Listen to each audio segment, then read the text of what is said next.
اعوذ باللہ من الشیطان الرجیم، بسم اللہ الرحمن الرحیم۔ جو اصل ٹاپک جو ہمارے ملک میں چل رہا ہے اس کے بارے میں کوئی بات نہیں کر رہا، نہ کوئی سیاسی لیڈر، نہ یہ نہ وہ۔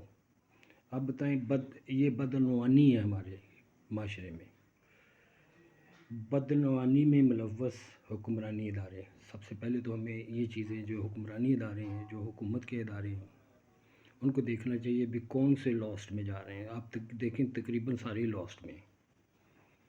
آگے میں نے کہا کہ ان کے اسباب کیا ہیں۔ ان کے اسباب ہیں جی، غیر میرٹ کے بغیر بھرتی اور رشوت ستانی اور کوٹا سسٹم، بڑے لوگوں کے ریکمنڈیشن ہیں جو، ٹھیک ہے، یہ ساری چیزیں ہیں۔ اس کے بعد ان کا حل کیا ہے اور ان کی وجوہات یہ ہیں کہ عوام نے بھی ان کو حکمران مان لیا ہے، عوام نے اس کو کوئی غلط نہیں سمجھ رہی۔ تو یہ چیزیں، نقصانات آپ دیکھیں گے، اگر نقصانات دیکھنے ہیں تو آپ دیکھیں کہ ہم کہاں پہ کھڑے ہیں، کیا ہم عام آدمی کو کچھ دے پا رہے ہیں، انصاف دے پا رہے ہیں، اس کے جو بنیادی سہولیات ہیں وہ دے پا رہے ہیں۔ آپ دیکھ لیں، بالکل نہیں، سب متفق ہوں گے۔ تو یہ کیوں پہنچے یہاں پہ؟ مسلسل آپ دیکھیں کہ جتنے بھی ہمارے حکومتی ادارے ہیں، چاہے وہ اسکول حکومت کے تحت چل رہے ہوں، گورنمنٹ کے تحت چل رہے ہوں، اسکول ہوں، ہاسپٹل ہوں، آئرن مل ہوں، فیکٹریز ہوں، ریلوے ہے، پی آئی اے ہے، جو بھی ہے، وہ اربوں روپیہ کمانے کے لیے ہوتے ہیں، لیکن ہم وہاں پہ لاس کر رہے ہیں۔ جب وہاں پہ لاس ہوتا جائے گا تو ہم قرضے لیں گے۔ قرضے والے یہ پوچھیں گے ہمیں قرضہ کیسے دیں گے، آپ تو لاس میں جا رہے ہو۔ تو وہ اگر کہیں گے کہ آپ ان اداروں کو سیٹ کر، اب انہوں نے بھی کہنا چھوڑ دیا کہ انہوں نے تو نام ہی نہیں لینا ہے اس چیز کا، جو اصل میٹر ہے اس کی طرف تو آنا ہی نہیں چاہتے۔ جو بھی لون لے رہا ہے یا جو بھی ہمارے ساتھ گفت و شنید کر رہا ہے، وہ تو یہ چیزیں ایڈریس کرنا ہی نہیں چاہتے۔ تو اب رہ کیا گیا ہے کہ آپ کیسے دیں گے؟ تو اس کے لیے 3 چیزیں ہو جاتی ہیں۔ وہ ہوتی ہے ایک energy, oil, electricity and the gas. یہی ہے جو عوام نے، جو ہر شے کو موو کرتی ہے، ٹھیک ہے۔ خوراک بھی اسی کے ذریعے ٹرانسپورٹیشن ہونی ہوتی ہے، سارا کچھ اس کے ذریعے ہوتا ہے۔ تو پھر وہی یہی کہیں گے کہ آپ اس کے اوپر ٹیکس لگا دیں، یہ بڑھا دیں۔ اگر لوگ ایمانداری سے کام نہیں کر رہے، ایک ادارے کو پروفیٹیبل نہیں کر رہے، تو پھر وہ ٹیکس لگتے ہیں ہر آدمی، اس کو ٹیکس بولتے ہیں۔ جو ٹیکس نہیں دیتے تو ظاہر ہے پھر وہ ہر آدمی کے اوپر اپلائی ہوتا ہے۔ تو یہ چیزیں ہیں۔ کوئی بھی لیڈر آپ دیکھ لیں، ان کے یہ ایشو ہی نہیں ہے۔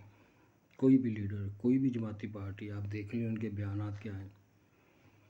اور سب سے بڑا دکھ کی بات تو یہ ہے، جو نیوز میڈیا ہے وہ بھی اس کے بارے میں کویشچن نہیں کر رہا، حالانکہ ان کو پتہ ہے کہاں پہ لاس رکھے ہیں۔ ان کو نہیں پتہ اس کو صحیح کرنے کا طریقہ کیا ہے۔ پہلے رشوت ستانی ختم کی جائے، میرٹ پہ بھرتیاں کی جائیں، اور جو بغیر میرٹ کے بھرتیاں ہوئی ان کو نکالا جائے، آنسٹ لوگوں کو آگے لے کے آیا جائے۔ آنسٹ لوگوں کو تو پیچھے پھینک دیا جاتا ہے یا ان کو فارغ کر دیا جاتا ہے، یہ چل رہا ہے۔ اب اس سسٹم میں جو ان کے مطابق چلے گا وہ رہ سکتا ہے، نہیں تو کوئی بھی نہیں رہ سکتا۔ یہ میں نے دیکھ لیا ہے پرائیویٹ اداروں میں بھی، جہاں سے 20-25 لوگ کام کر رہے ہیں نا، انہوں نے ایک کمیٹی بنائی ہوتی ہے۔ باس کو کیا ہے کہ آپ تسی امب کھاؤ جی، پیڑ مت گنو، ہمیں کرنے دو۔ اور باس بھی مجبور ہے، کوئی مجبور ہو جاتے ہیں، کوئی کہتے ہیں چلو ٹھیک ہے۔ وہ اگر اپلائی کرنے کی کوشش بھی کریں گے نا تو ان کے آرڈر کا مذاق بنا دیا جائے گا، وہ اکیلا تو کام نہیں کر سکے نا، یہ ہوتا ہے۔ اور اس کے اوپر میں دوبارہ بھی بولوں گا، ابھی تھوڑا سا میں لکھ رہا ہوں کہ یہ ہو کیوں رہا ہے، کیسے ہو گیا، کیونکہ ہماری عوام نے اب ہماری شخصیت پرستی چل رہی ہے کہ جو پاورفل لوگ ہوتے ہیں نا، جو پاورفل لوگ ہیں، ان کی تابع داری سے یا ڈر کی وجہ سے یا تابع داری سے یہ کام چل رہا ہے۔ یا ڈر ہے یا خوف ہے ان کا، یا ان سے کوئی مفادات ہے۔ تو ڈرنا تو خدا سے ہی چاہیے، مانگنا بھی خدا سے ہی چاہیے۔ تو یہ چیزیں ہیں، ہاں ہم تابع داری کر سکتے ہیں، ڈر سکتے ہیں، لیکن جو آنیسٹ ہے، جو ایماندار ہے، ہم بے ایمان رشوت خور سے تو نہیں ڈر سکتے. تو ایک شعر ہے، زندہ پرستی کہیں تو کہیں مردہ پرستی، خود فریبی میں مبتلا ساری بستی. یہ ہو رہا ہے. اب اس کو قبر پرستی کہہ لیں آپ، اس کو بت پرستی کہہ لیں آپ، لیکن جو زندہ پرستی ہو رہی ہے نا، اس کے بارے میں کوئی نہیں بولتا. زندہ پرستی کیا ہے کہ جس کے پاس پیسہ طاقت ہے وہ اس کو خدا کی طرح پوج رہا ہے، یا اس کے پیچھے لگا ہوا ہے، یا اس سے ڈر رہا ہے، یا اس سے بینیفٹ لے رہا ہے. اس کے بارے میں آپ اپنی رائے بیان کریں، اور اس کو چلو کم از کم شیئر تو کریں اپنے بچوں کے ساتھ. تو یہ چیزیں شیئر کریں کہ یہ اتنی جلدی تو بدلنے والا نہیں ہے. اور کوشش کریں کہ جو میڈیا ہے نا، اس کے اوپر ایک اینکر ہی کم از کم ہر ٹی وی والا اس موضوع کے اوپر بٹھا دے. ویسے تو 100 ان کے یہ بھی نہیں کریں گے. کیوں؟ یہ نہیں چاہیں گے کہ عام بندہ 2.5-3 لاکھ روپیہ لے مہینے کا اور ہمارے سامنے آ کے بیٹھا ہو. یہ بھی اپنے آقاؤں کو ہی بٹھائیں گے جن سے ان کو مطلب ہوگا.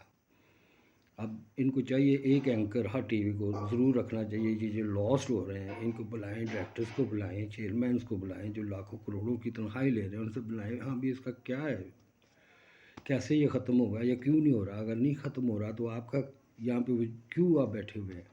یہ چیزیں پوچھیں، روز پروگرام لے کے آئیں، ہر ٹی وی والا یہ کرے تو پھر یہ ہو سکتا ہے. باقی باتیں بعد میں ہوں گی انشاءاللہ تعالی. اللہ حافظ.